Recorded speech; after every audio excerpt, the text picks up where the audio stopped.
Assalamualaikum warahmatullahi wabarakatuh. Perkenalkan, nama saya Tawinata Kiubada Sanudin dari kelas TF4902 dengan NIM 1010425000044. Hari ini saya akan membahas tentang fluk listrik dan hukum Gauss. Yang pertama itu ada hukum Gauss pada bola konduktor muatan positif. Kita harus ingat bahwa muatannya itu hanya tersebar di permukaannya saja, karena bahan konduktor itu memiliki muatan elektron bebas bergerak. Sehingga muatan yang positif dan positif itu saling tolak-menolak. Kita bisa lihat di gambar, permukaan Gauss-nya ada di dalam bola, di mana terdapat pada titik-titik merah. Dengan jari-jari R yang lebih kecil dari jari-jari bola R besar, di mana tidak ada medan listrik di dalam bola konduktor, hingga kita bisa memiliki persamaan medan listrik sama dengan 0. Sedangkan untuk gambar di sebelah kanan, R-nya itu R kecil lebih besar daripada R besar. Kita bisa baca di sini flux sama dengan medan listrik dikali integral luas permukaan yang nilainya itu sama dengan Q atau muatan per epsilon 0. Kita bisa hilangkan E atau medan listrik dari integral karena nilainya konstan di seluruh permukaan bola Gauss. Sehingga EA sama dengan Q per epsilon 0. Kita masukkan E-nya dan langsung aja kita pindah rumus. Jadi menghasilkan E sama dengan Q per 4 V epsilon 0 R kuadrat. Nah, untuk yang kedua ini ada hukum Gauss pada bola isolator muatan positif. Kita harus ingat bahwa muatan pada isolator itu tersebar merata di seluruh volume bola. Jadi tidak hanya di permukaan aja. Nah, dari itu kita harus mencari Q kecil atau muatan tertutup terlebih dahulu. Rumusnya itu Q sama dengan volume Gauss dibagi volume total dikali Q. Q ini apa sih? Q ini muatan total. Nah, 4/3 V R kecil pangkat 3 dibagi 4/3 V R besar pangkat 3 dikali Q. Kita bisa langsung coret aja 4/3-nya dan V-nya karena sama. Yang dimana muatan tertutupnya itu sama dengan R pangkat 3 dibagi R besar pangkat 3 dikali Q. Nah, kembali ke rumus flux sebelumnya. Flux sama dengan E integral dA sama dengan Q kecil atau muatan tertutup dibagi epsilon 0. Nah, kita langsung masukkan Q kecilnya aja. Dan kita langsung juga memasukkan rumus luasnya, luas permukaannya. Luas permukaan bola itu 4VR kuadrat. Nah, jadi E dikali 4VR kuadrat sama dengan R kecil pangkat 3 dibagi R besar pangkat 3 dikali muatan total per epsilon 0. Dan kita mendapatkan hasil E sama dengan RQ per 4VR besar pangkat 3 dikali epsilon 0. Nah, pada gambar yang sebelah kanan, medan listrik di luar bola pada jarak R kecil, R besar adalah jari-jari bola. Nah, alasannya mengapa rumus medan listrik di luar bola ini atau R kecil lebih besar dari R besar untuk bola konduktor dan bola isolator itu sama, karena mereka memiliki simetri bola yang sama. Jadi rumusnya sama aja, E sama dengan muatan total dibagi 4V epsilon 0 R kecil kuadrat. Pada slide keempat kita menemukan bahwa bola bermuatan negatif, di mana rumus flux tetap sama, yaitu flux sama dengan E integral dA sama dengan minus muatan total per epsilon 0. Karena negatif, makanya muatan totalnya itu negatif. Kita turunkan lagi EA dikali cos 180 derajat. Kenapa bisa dikali cos 180 derajat? Karena pada muatan negatif, arah medan listrik E itu selalu masuk ke dalam bola. Sedangkan vektor luas permukaan atau dA-nya itu selalu keluar dari permukaan tertutup. Karena keduanya berlawan arah, sudutnya jadi 180 derajat. Hasilnya cos 180 itu kan minus 1. Jadi kita bisa coret aja dengan minus muatan totalnya. Kita bisa langsung masukin lagi A-nya 4VR kuadrat itu kita masih pakai volume bola. Dan kita menghasilkan rumus E sama dengan muatan total dibagi 4V epsilon 0 R besar pangkat 2. Pada gambar selanjutnya itu kita mendapatkan dua bola yang bermuatan berbeda. Sebuah bola tipis berjari-jari A bermuatan 2Q, di dalam bola tipis diletakkan bola pejal konduktor berjari-jari B dan bermuatan min 3Q. Yang ditanya pertama itu medan listriknya jika R lebih kecil daripada A. Nah, ini langsung aja saya tulis jawabannya. Jawabannya itu dari EA dikali cos 180 sama dengan minus Q per epsilon 0. Kita masukin aja 3Q-nya dan A-nya sehingga menghasilkan E sama dengan 3 dikali muatan total per 4V epsilon 0 R kuadrat. Arah medannya masuk ke dalam pusat karena muatan min 3Q bersifat menarik. Nah, soal yang kedua itu ditanya medan listrik di R lebih besar daripada A. Jadi total muatan yang dilingkupi Gauss itu sama dengan 2Q min 3Q sama dengan min Q. Jadi sama aja kita mendapatkan kalau minusnya itu hilang juga. Jadi jawabannya adalah E sama dengan Q dibagi 4V epsilon 0 R kuadrat. Nah, di slide kelima ini ada pengaplikasian hukum Gauss pada beberapa bidang. Yang pertama itu hukum Gauss yang menembus bidang datar. Sebelum itu, kita ketahui flux itu sama dengan E epsilon dA sama dengan muatan total dibagi epsilon 0. Untuk menemukan muatan total atau Q-nya ini, kita mendapatkan bahwa sigma sama dengan muatan total per A. Tinggal kita pindah ruas aja ke kiri. Jadi menghasilkan Q sama dengan sigma A. Bedanya daripada rumus flux sebelumnya, platnya punya dua sisi yang dimana medan listriknya itu menembus tutup silinder pada sisi kanan dan kiri. Jadi E integral dA-nya itu ada dua. Jadi kita tinggal tambahkan untuk sisi kiri dan sisi kanan hingga mendapatkan rumus 2EA sama dengan muatan total, di mana kita sudah menemukan yang tadi sigma dikali A dibagi epsilon 0. Karena di kedua sisi ada A-nya, jadi bisa dicoret hingga mendapatkan rumus akhir E sama dengan sigma per 2 epsilon 0. Hukum Gauss untuk pengaplikasian kedua itu hukum Gauss untuk kawat panjang pada silinder tidak tertutup. Jadi, medan listriknya itu keluar secara radial sehingga menembus selimut silinder. Yang dimana kita menemukan rumus luas selimut silinder adalah 2VR kali L. Yang dimana juga kita bisa menemukan Q atau muatan total sama dengan lambda dikali L. Langsung aja kita masukkan ke rumus flux yang awal sehingga menemukan rumus akhir E sama dengan lambda dibagi 2VR dikali epsilon 0. Nah, pada slide ke-6 ini ada hukum Gauss pada silinder. Kalau muatannya positif, itu kita menggunakan cos 0, yang dimana cos 0 itu sama dengan 1. Yang dimana medan listriknya berarah meninggalkan pusat silinder. Kebalikannya, kalau muatan positif itu kita menggunakan cos 180 atau minus 1. Kalau misalnya kita sudah aplikasikan, pasti nilai arahnya itu akan positif atau menuju sumbu pusat silinder.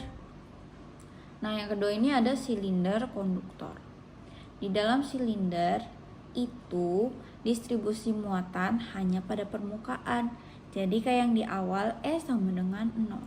Kalau di luar, epsilon sama dengan E integral dA sama dengan muatan total dibagi epsilon 0. di mana A-nya itu atau luas permukaan silinder itu 2VR kali L. Jadi kita dapat menghasilkan rumus akhir S sama dengan Q per 2VR kali L dikali epsilon 0. Nah, pada slide ketujuh ini ada silinder isolator. Nah, silinder isolator ini tidak tertutup. Diilustrasikan pada slide ketujuh ini, silinder isolatornya nggak tertutup. Diilustrasikan berwarna kuning berjari-jari R. Jadi kalau kita pengen nentuin medan listrik yang R kecil lebih kecil daripada R besar, atau yang di warna merah yang di dalam silinder tidak tertutup itu, kita bisa menggunakan rumus flux yang sama, tapi kita harus menentukan muatan tertutupnya dulu. Nah, cara carinya itu muatan tertutup sama dengan 2V R kuadrat dibagi 2V R besar kuadrat dikali Q. Kita tinggal masukkan ke aplikasian rumus flux aja. Jadi EA sama dengan Q, di mana Q itu R kecil kuadrat dibagi R besar kuadrat dikali Q per epsilon 0. A-nya ini kita menggunakan luas permukaan silinder, yaitu 2VR kali L. Dan nilai akhirnya atau rumus akhirnya itu E sama dengan R kali Q per 2VL kali R besar kuadrat kali epsilon 0. Kalau kita mau mencari medan listrik pada R lebih besar daripada R besar atau yang putih, itu kita langsung aja masukkan Q pada rumus. Dan A-nya juga sama, luas permukaan silinder, yang menghasilkan rumus akhir E sama dengan Q besar atau muatan total per 2VR dikali L dikali epsilon 0. Buat PPT ke-8 di sini ada silinder berongga atau konduktor. Bedanya sama isolator, ini di bagian A lebih kecil daripada R lebih kecil daripada B itu ada pengurangan. Nah, kita bisa cari dulu Q-nya dan kita keluarkan V dan L-nya, sehingga Q kecil atau muatan tertutupnya itu R kuadrat dikurang A kuadrat dibagi B kuadrat dikurang A kuadrat dikali Q. Kita bisa langsung aja masukkan ke rumus fluxnya dan mendapatkan hasil akhir E sama dengan R kuadrat dikurang A kuadrat dikali Q dibagi 2VR kali L dalam kurung B kuadrat dikurang A kuadrat tutup kurung epsilon 0. Pada slide 9, silinder peja isolatornya itu memiliki muatan yang berbeda. Bedanya apa sih dari yang sebelumnya? Jadi A atau luas limo silindernya itu panjangnya kita ganti dengan C dan muatannya itu ada yang beda. Kita langsung aja cari dari yang pertama itu medan listrik pada R lebih kecil daripada A. Kita bisa langsung temukan muatan tertutupnya itu dengan hasil akhir R kuadrat dibagi A kuadrat dikali 3Q. Langsung kita masukkan ke rumus flux yang sebelumnya. Jadi mendapatkan nilai akhir E sama dengan R kali Q dibagi 2V A kuadrat dikali C dikali epsilon 0. Yang kedua itu kita akan menemukan medan listrik pada A lebih kecil daripada R lebih kecil daripada B, yang dimana luas selimut silindernya itu sama 2VR kali C. Nah, yang kedua ini kita akan menemukan zonanya itu ada di antara silinder pejal dan berongga. Dan kita juga menggunakan muatan yang Q3. Jadi kita mendapatkan nilai akhir E sama dengan 3Q dibagi 2VR dikali C dikali epsilon 0. Yang ketiga itu kita akan menentukan medan listrik pada R lebih besar daripada D. Nah, kalau yang ini tuh zonanya berada di luar seluruh sistem, di mana total muatannya itu 3Q dikurang Q.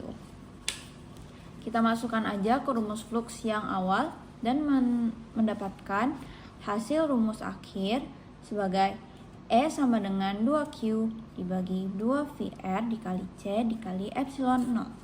Pada soal berikut diketahui bahwa ada dua medan listrik yang berbeda. Yang satu yang positif, yang satu yang negatif. Tapi di contoh soal ini kita ditanya besar medan listrik terhadap daerah A.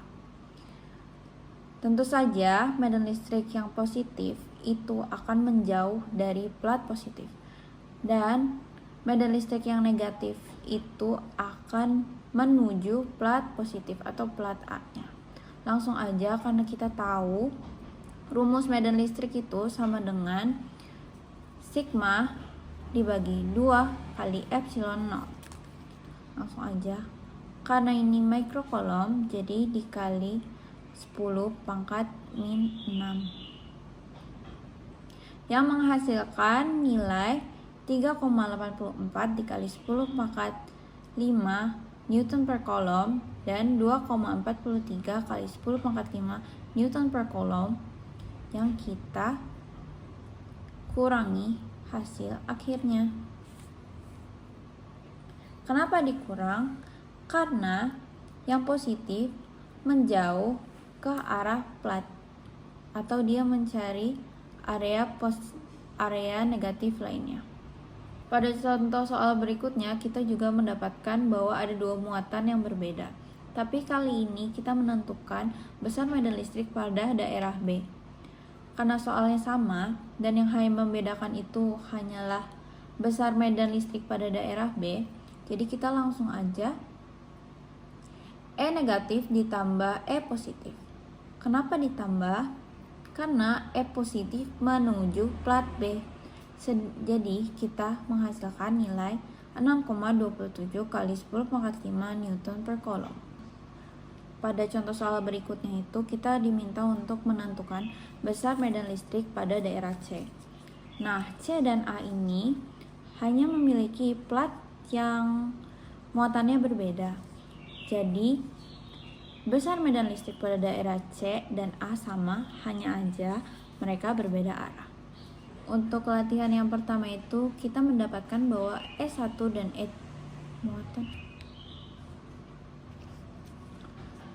Pada latihan yang pertama itu kita mendapatkan bahwa medan listrik E1 dan E3 itu menjauh dari plat A karena mereka memiliki muatan positif atau sama dengan plat A.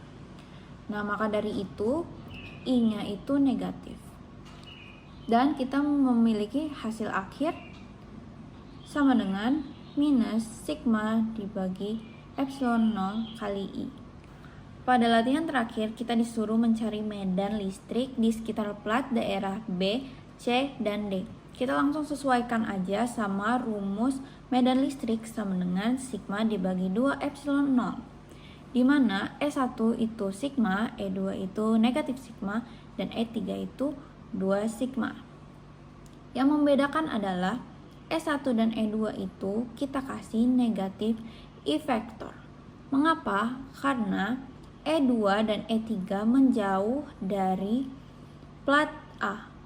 Dan kita bisa menghasilkan nilai EB atau medan listrik B sama dengan negatif sigma dibagi epsilon 0 dikali I vektor. Pada medan listrik daerah C yang membedakan adalah E2 dan E3, di mana kita mengalihkan E2 dan E3 dengan minus I vektor. Nah, dua-duanya udah dikali menghasilkan E2 yang positif, di mana arah muatannya itu akan menuju ke plat 2 yang menghasilkan 0, jadi tidak ada muatan. Buat plat daerah yang D itu yang membedakan adalah E1 dan E3, di mana mereka berdua menjauh dari plat ketiga yang menghasilkan medan listrik D itu sama dengan 2 sigma dibagi epsilon 0 dikali I vektor. Sekian presentasi dari saya, mohon maaf atas segala kekurangan. Saya harap video saya bisa memenuhi nilai presentasi fisika 2 saya. Terima kasih.